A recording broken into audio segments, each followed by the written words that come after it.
Olá, pessoal da primeira série. Eu sou a professora Raquel Lívio e vou trabalhar com vocês hoje uma revisão dos capítulos 16, 17 e 18. Vamos lá?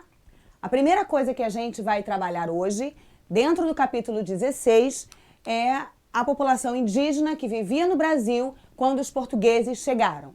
A primeira coisa que nós não podemos perder de vista é a diversidade étnica que havia aqui no nosso continente quando esses colonizadores chegaram aqui. Do que eu estou falando? Diversos grupos, diversos hábitos, costumes variados, uma população que estava espalhada em todo o continente. Eu quero apresentar para vocês aqui algumas características que vão ficar disponíveis no slide. Vocês vão observar também que essa presença ela é muito marcada por dois troncos linguísticos. Talvez você já tenha ouvido falar nos tupis, na língua tupi-guarani. Esses dois troncos linguísticos, eles são diferentes porque tanto o Macro-G quanto os tupis falavam línguas diferentes. Contudo, existiam vários povos que falavam o tupi e vários povos que falavam o Macro-G. Por isso, a ideia de tronco linguístico, a ideia de separar vários grupos étnicos com uma língua comum, assim como outros tantos grupos étnicos com línguas comuns. Mas nem todos falavam o tupi-guarani, nem o Macro-G. Então, você também vai encontrar diversas famílias linguísticas com outros dialetos falados aqui dentro do nosso território. Claro que a população indígena havia entre eles uma troca cultural muito grande. Então, esses colonizadores, quando chegaram, eles não encontraram aqui um único grupo indígena, encontraram vários. Vamos tentar falar sempre em povos originários, porque eram aqueles originários do território, com suas próprias características culturais, étnicas, seus próprios hábitos, muito diferentes daqueles que os colonizadores trouxeram logo lá no século XVI, né? Eu queria também trazer para vocês umas características do povo tupi. Por quê? Porque se você observar no mapa, eu quero que você observe enquanto eu vou comentando com você, observe essa legenda e perceba que os tupis estavam em praticamente todo o litoral do nosso território. A colonização se deu pelo litoral. Os portugueses chegaram aqui pelo litoral. Então, o primeiro encontro se deu nessa região. Então, com quem eles encontraram? Logo de cara, com os tupis. E aí vem as características dos tupis que eu quero deixar destacado para vocês aqui. Eram os nossos primeiros povos originários, né, que tiveram esse contato com os portugueses. Eles eram organizados em aldeias independentes, com hierarquias flexíveis. O que significa uma hierarquia flexível? Ali dentro daquela aldeia havia mobilidade, era possível que houvesse uma troca de chefia, de influência. Uma outra característica que para os portugueses trouxe grande estranheza era a ausência de uma propriedade privada. A noção de propriedade privada não havia. O que havia era a noção do coletivo. Contudo, eles praticavam uma divisão sexual do trabalho, atividades específicas para homens e atividades específicas para as mulheres. Aonde eu quero chamar bastante atenção hoje com vocês aqui? Na valorização da guerra. O que isso significa? Essas sociedades, esses povos originários, eles tinham a guerra como uma característica muito marcante. Através da guerra, eles conquistavam novos territórios e eles também praticavam os seus rituais. Um desses rituais é conhecido como ritual antropofágico. E ele vai dar logo uma impressão muito ruim acerca dos povos originários para essa população europeia. Porque dentro do olhar europeu, a prática da antropofagia era canibalismo. Mas por que eu não vou dizer a vocês que era canibalismo? Canibalismo é a prática de comer corpo humano por prazer ou até mesmo para saciar a fome. E não é isso que os povos originários faziam. O que eles faziam era um ritual onde eles acreditavam que quando eles consumiam a carne do inimigo, eles estavam vingando os seus antepassados que haviam sido mortos em batalha, mas eles também estavam incorporando todo o poder, toda a força daquele povo inimigo e se sentiam abastecidos para uma nova batalha. Então a antropofagia, ela vai estar relacionada a um ritual cultural. Mas para os colonizadores isso era impensável. Dentro do olhar etnocêntrico do colonizador, porque esse colonizador, ele tem um olhar europeu, ele tem um olhar que considera o outro primitivo, o outro atrasado, esse europeu vai olhar para essas práticas indígenas e vai logo julgá-los. Não são civilizados, são selvagens, merecem ser inseridos na sociedade, quando na verdade eles já viviam em sociedade. Então, o que a gente vai perceber é uma mudança de olhar. Nesse slide que eu estou apresentando para vocês, eu tenho aqui uma imagem da Carta de Pero Vaz de Caminha. É o documento oficial acerca desse primeiro encontro, né? Quando Pedro Álvares Cabral chega no nosso território, lá com toda a sua comitiva, ele traz um escrivão, alguém responsável por comunicar ao rei de Portugal o que estava acontecendo no território. E Pero Vaz descreve lá lindamente esse encontro, detalhadamente, mas tem algo que fica, que é o olhar etnocêntrico, um olhar eurocêntrico. E aí eu defini para você o que é etnocentrismo, uma visão de mundo, características de quem considera o seu grupo étnico, nação ou nacionalidade socialmente mais importante do que os demais. E foi exatamente esse o olhar europeu. Entender que o outro, aquele que estava sendo colonizado, merecia colonização por não ser inserido socialmente da forma correta, por ter hábitos selvagens, hábitos que careciam de um modelo europeu civilizado.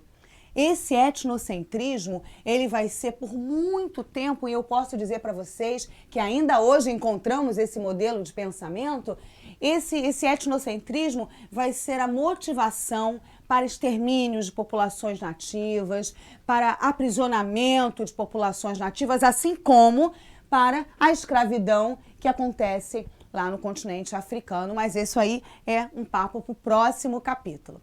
Continuando aqui, pessoal, ainda dentro do capítulo 16, a gente vai falar um pouco da exploração desse território. Claro que esses colonizadores, durante um período de 30 anos, de 1500 a 1530, nós vamos chamar isso de período pré-colonial.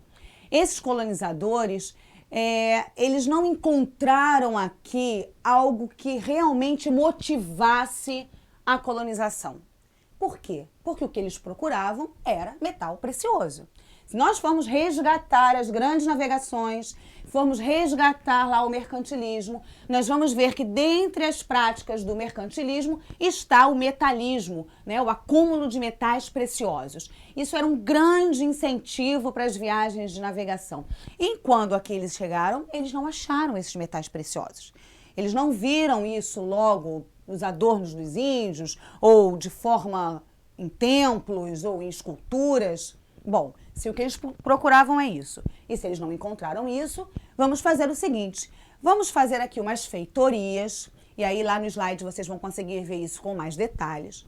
Vamos fazer aqui umas feitorias, são espaços de comércio, são áreas delimitadas, vamos marcar território, mas não vamos ainda incentivar, não vamos ainda praticar essa colonização de forma mais ativa. Ok, e o que a gente faz? A gente deixa a terra completamente abandonada? Não, vamos começar a dialogar com esses povos nativos, vamos ver o que a gente consegue extrair. Então, eles começaram a extração do pau-brasil numa forma de escambo, né? Todo mundo já ouviu falar na história do espelho, né? Como os índios se encantaram, né? Como esses povos nativos se encantaram com os espelhos e com os objetos que esses portugueses ofereciam a eles, porque para eles era novidade, e em troca o pau-brasil. E assim, um comércio muito devagarzinho foi se estabelecendo, e depois o pau-brasil foi se tornando também mais uma dessas mercadorias essenciais, porque na Europa ajudava, nós sabemos que do pau-brasil se extrai uma tintura, e isso foi muito útil dentro do comércio ultramarino, mas foi o primeiro movimento de exploração econômica do nosso território, já que o objetivo principal, que era encontrar metais preciosos, não aconteceu. Bom, se a gente parar para pensar, isso não vai durar o tempo todo. A partir de 1530, você tem uma mudança. Esse território que foi colonizado a partir do século XVI, esse território que já era habitado por populações nativas com características próprias, com sociedades organizadas dentro daquilo que essas sociedades estavam habituadas a viver. Esse território foi encontrado, a gente não usa mais a palavra descobrimento, a gente vai ficar o tempo inteiro lembrando que havia uma procura por esse território já era habitado, então esse território é encontrado por esses colonizadores portugueses. Eles não encontram o que querem logo de cara, que é o metal precioso, então eles passam a explorar o pau-brasil, mas o território não será visado apenas pelos portugueses. Nós teremos aqui a presença de outras nações com o objetivo de também colonizar a nossa terra. E isso vai alertar os portugueses da necessidade de tornar essa terra povoada e produtiva. Então, a partir de 1530, a gente não fala mais em período pré-colonial. Já é o período da efetivação dessa colonização. Quais são os motivos? Risco de invasões do território, sobretudo dos franceses, a pirataria, que era comum, né, no litoral, a necessidade de ocupar e tornar produtivo, porque também não havia necessidade de ter uma colônia que não produzisse, a divisão do território em capitanias hereditárias. Aí você vê um mapa, esse mapa mostra a divisão do território brasileiro em 15 faixas de terras chamadas de capitanias hereditárias. Essas faixas de terras elas eram entregues aos capitães donatários. Quem eram os capitães donatários? Quem é que quer uma terra no Brasil? Eu, levanta a mão. Não era assim que funcionava? Como é que eles faziam? O rei de Portugal escolhia nobres da sua confiança e esses nobres, então, tinham a responsabilidade de tornar essa terra produtiva. Eles não ganharam uma faixa de terras e uma mala de dinheiro para produzir. Eles ganharam, receberam uma faixa de terra, mas caberia a eles tornar a terra produtiva e investir na terra. Logo, vemos que nem todos quiseram. Seria um engano pensar que as 15 faixas de terras foram produtivas e rapidamente se desenvolveram. Nós podemos falar de duas que de fato se desenvolveram, a capitania de Pernambuco e a capitania de São Vicente, que vai dar origem a São Paulo. As demais vão se desenvolvendo aos poucos, algumas vão se fragmentar e o governo português logo perceberá que haverá necessidade de um novo projeto, que a capitania hereditária ela vai precisar ser, não sei se a palavra certa seria substituída, porque elas não são exterminadas, mas haverá necessidade de um outro modelo de administração e é aí que vai entrar o governo geral. Quero deixar claro para vocês que os governadores gerais do Brasil, eles eram homens da confiança do governo português, pessoas que deveriam prestar contas do que acontecia aqui. Qual era o objetivo do governo geral? Tá bom, professora, beleza. Criar o governo geral para quê? Para tomar conta das capitanias hereditárias? Não. É um pouco mais do que isso. Se você perceber aí no slide, eu coloquei claramente para vocês o objetivo. Efetivar a ocupação e a exploração do território, expulsar estrangeiros, lembra dos franceses? Combater a resistência dos povos originários, porque também existe hoje um conceito muito equivocado de que os povos originários, eles eram insolentes, preguiçosos, não queriam trabalhar e que os portugueses desistiram deles. Isso não é verdade. Esses povos resistiram quanto puderam. Eles resistiram pegando em armas, eles resistiram fugindo, eles resistiram entrando em confronto. E aí era necessário combater esse tipo de movimento. Um outro órgão também que eu coloquei para vocês aí é a Câmara Municipal, muito diferente do que a gente tem hoje como prefeitura. ok? A gente hoje, quando pensa em Câmara Municipal, acha que é a Prefeitura. Não é, são órgãos diferentes. As câmaras municipais eram órgãos com poderes múltiplos. Que tipo de poderes? Criavam leis, aplicavam a justiça, constituíam tribunais, eram responsáveis pela preservação urbana. Então, não podemos falar em asfalto, mas podemos falar em ruas de pedra. Talvez você já tenha ido a Paraty, aqui no estado do Rio. Lá em Paraty existe um centro histórico. Paraty é uma cidade colonial e você vai perceber as ruas de pedra preservadas. Então, quem cuidava disso? A Câmara Municipal.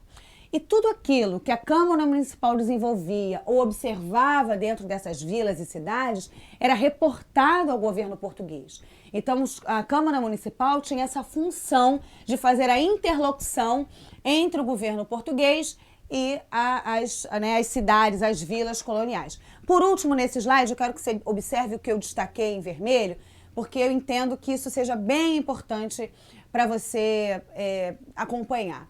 Eu quero que você dê um look aí agora. Preste atenção, pessoal. Os moradores das vilas e cidades, eles poderiam escolher os representantes da Câmara Municipal. Só tem uma coisa, não era para todo mundo, não era democrático. Quem poderia votar e ser votado? Homens com posses de terras, com posses de escravos, homens da elite colonial. Então, não é correto dizer que havia eleição democrática, voto universal para as câmaras municipais. O voto era censitário, de acordo com a renda. O voto era escolhido a dedo. Logo vemos que os primeiros órgãos da nossa administração enquanto colônia eram órgãos controlados por uma elite. Isso está na nossa base administrativa. Não era para todos, eram para os chamados homens bons, que tinham privilégios diferentes do restante da nossa população, ok? Bom, a gente agora vai caminhar para uma outra presença que eu quero destacar aqui para vocês, que é a presença francesa. Eu coloquei uma imagem da Ilha de Villegaignon, fica aqui na Baía de Guanabara, e recomendo um passeio muito bacana para a Ilha de Villegaignon. Eles têm a visita guiada, é bem legal, é um passeio bem bonito, você pega um barquinho, vai até lá, vale a pena. Bom, esses franceses, eles estavam aqui no nosso litoral desde o início do processo colonial. Desde o período da extração do pau-brasil, você já tem aqui os franceses tentando negociar com os nossos povos originários e aqui cercando o nosso território. No século XVI, mais especificamente, no ano de 1555, então eu já estou depois do processo chamado de pré-colonização, né? Eu já estou aí no período efetivo da colonização do território. Eles fundaram a França Antártica, que é justamente aí a Ilha de Villegaignon. Era um espaço francês em pleno território do Rio de Janeiro. Sob a influência francesa, algumas outras partes do nosso litoral também vão ter feitorias, fortes, porque eles também vão estar presentes em outras partes do nosso litoral. Farão alianças com alguns indígenas que não queriam a presença portuguesa, então se juntaram aos franceses com a ideia de lutar contra esses portugueses, mas isso não dura muito tempo. Eles são expulsos do Rio de Janeiro e definitivamente expulsos da colônia em 1615, já no século XVII. Mas a presença francesa foi bem marcante durante todo esse início da colônia. E uma outra presença muito marcante é a presença da Igreja Católica Apostólica Romana. Você também já deve ter ouvido falar nos jesuítas, mas não apenas jesuítas. Você tinha também a presença de beneditinos, de franciscanos. Qual era o objetivo dessa igreja no nosso território? Bom, disseminar o catolicismo entre as populações nativas. Vou fazer uma ponte com o etnocentrismo. Lembra do olhar europeu? O olhar europeu entendia a fé cristã como a fé verdadeira, como a única fé correta. O politeísmo dos povos originários era pecado. Então era necessário que esses povos fossem convertidos, que essas pessoas se convertessem à fé verdadeira, que era a fé católica. Através de quê? Como? Como eles fariam isso? Criaram aldeamentos e missões, que eram espaços para catequese desses povos originários. Ainda tem mais 2 destaques aí nesse slide. A presença de diferentes ordens, como eu disse para vocês, não só os jesuítas, mas por que os jesuítas se destacaram mais? Porque eles criaram colégios. Os primeiros colégios que nós temos na colônia eram colégios religiosos. O objetivo era que eles ensinassem a escrita e a leitura. E aí tem um detalhe que às vezes a gente perde de vista.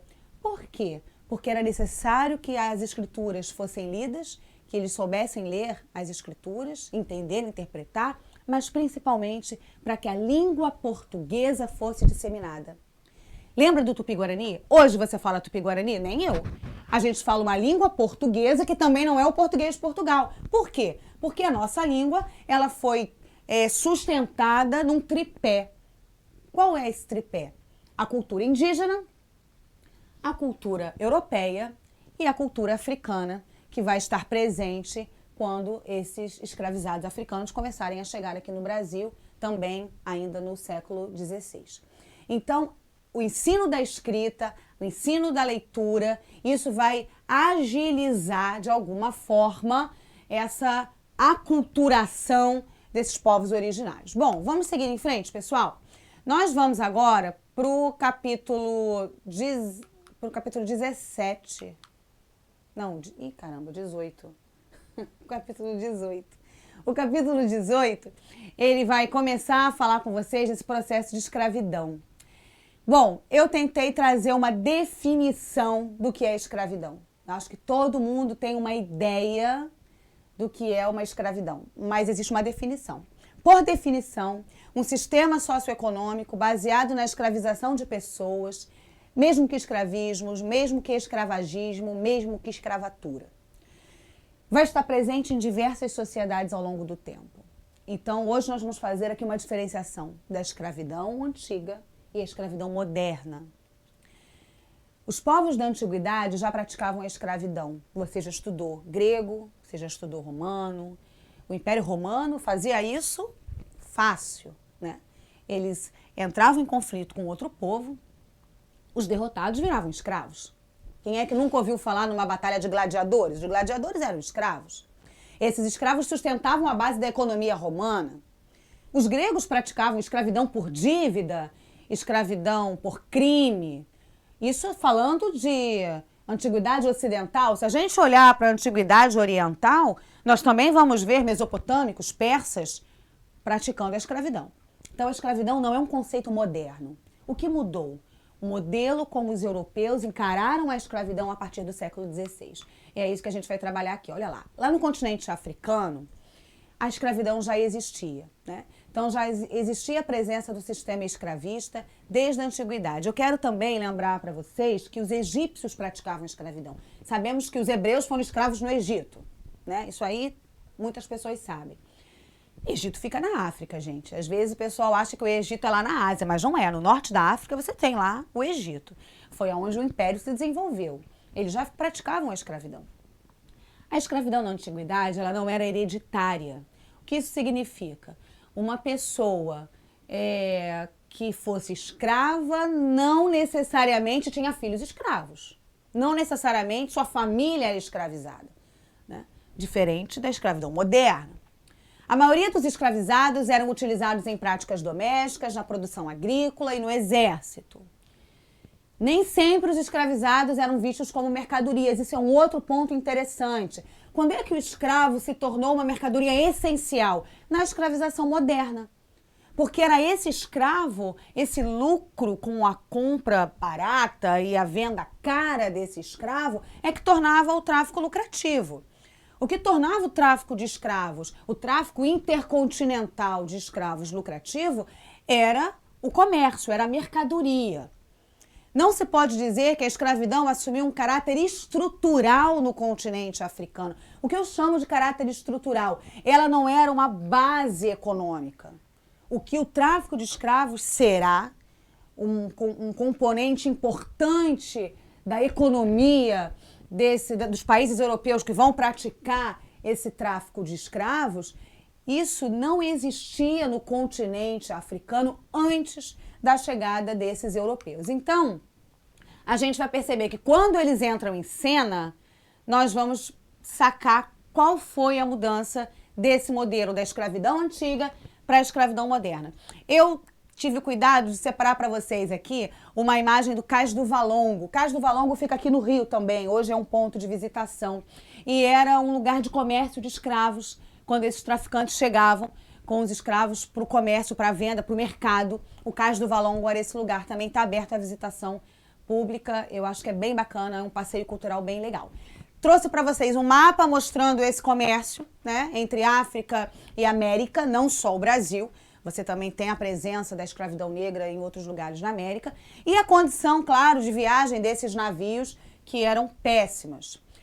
A exploração do litoral africano a partir do século XV, então aquelas grandes navegações no início da Idade Moderna.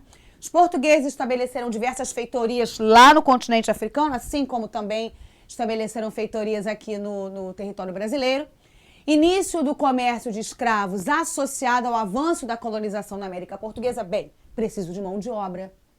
Se eu vou abrir mão da população indígena. Por quê? Porque esses indígenas resistiam e também porque os católicos, os jesuítas sobretudo, eles defendiam a não escravização dos povos originários. Por quê? Porque eles queriam catequizá-los. A ideia era uma aproximação e não uma separação. Então, os portugueses, sofrendo pressões, vão abrir mão das populações nativas como escravas e vão, então, investir num novo negócio, que é o tráfico intercontinental. Escravidão como lucro, vem a mentalidade moderna, né? Aí sim, o escravismo é estrutural, passa a ser a base da economia. Desenvolvimento do tráfico atlântico, né, que vai até o século XIX, apenas no período do Império, estamos ainda na colônia, apenas no período do Império, Dom Pedro I, período regencial, Dom Pedro II, é que você vai começar a ter discussões acerca disso. Desestruturação de sociedades africanas. Por quê, gente? Porque se eu preciso de escravos, e se dentro da África a escravidão ela é marcada principalmente por prisioneiros de guerra, os portugueses passam a incentivar disputas entre essas tribos, entre esses grupos étnicos distintos, reinos africanos distintos. Eles aumentam o número de escravos deles e aí os portugueses negociam esses escravos com eles. Então você tem uma desestruturação dessa sociedade africana, sem falar na presença de doenças, de novas epidemias, né? Nós sabemos que aconteceu também aqui com os nossos povos originários, assim que os brancos chegaram trazendo doenças para as quais eles não tinham imunidade. Aconteceu a mesma coisa no continente africano. Bem, tem um detalhe importante nisso tudo aí, a gente já está caminhando para o finalzinho da nossa aula. A escravização indígena, então, ela é substituída, né? Já falei aí, já mencionei com vocês os motivos. A escravidão africana, ela é adotada como uma necessidade de mão de obra. Vai trabalhar primeiro nos canaviais, vai trabalhar na mineração, vai trabalhar nos cafezais, então será a base da nossa mão de obra. As condições eram péssimas. Eu separei para vocês 4 imagens de Jean-Baptiste Debré. Você já deve ter ouvido falar do Debré, né? Volta e meia existe uma exposição dos quadros, das obras de Debré. Debré veio para o Brasil junto com a missão artística francesa, com o objetivo de retratar o cotidiano da colônia. E ele vai retratar o cotidiano da população escrava. Então, muito do que a gente sabe, do que a gente tem de registro de imagem, a gente recorre aos quadros do Debré. Você encontra facilmente isso na internet. Você encontra uma obra imensa do Debré retratando essa condição de vida e de sociabilidade desses povos, né, dessas pessoas escravizadas. E para terminar, a gente não pode deixar de falar da resistência. Esses povos escravizados que vieram para o Brasil, eles não aceitaram a escravidão de forma pacífica. Eles resistiram. Eu trouxe aqui um mapa que mostra para vocês a presença de quilombos espalhados em todo o território brasileiro. Alguns deles estão na ativa, alguns deles, inclusive, também estão abertos à visitação. A imagem de baixo mostra um quilombo em funcionamento. Isso é atual. Fica lá no estado do Maranhão. E as pessoas moram lá. Quem são essas pessoas? São remanescentes de quilombos, são descendentes desses quilombos. Muitos deles são autossuficientes, muitos deles se sustentam, muitos deles têm a sua própria economia. As outras duas imagens mostram a resistência cultural, a prática das suas crenças, a prática das suas danças, a prática da sua língua. Então, uma imagem atual, né, que é um resgate dessa memória. Afinal de contas, nós somos constituídos por essa memória também, por essa raiz africana que está aqui na nossa sociedade, está na nossa carne. E uma imagem também registrada da época desses escravizados no momento de confraternização. Bem, pessoal, foi rapidinho, mas acredito que você tenha tido a oportunidade de revisar o conteúdo. Espero que você tenha bons estudos e se prepare, você está na melhor rede de ensino. Beijo!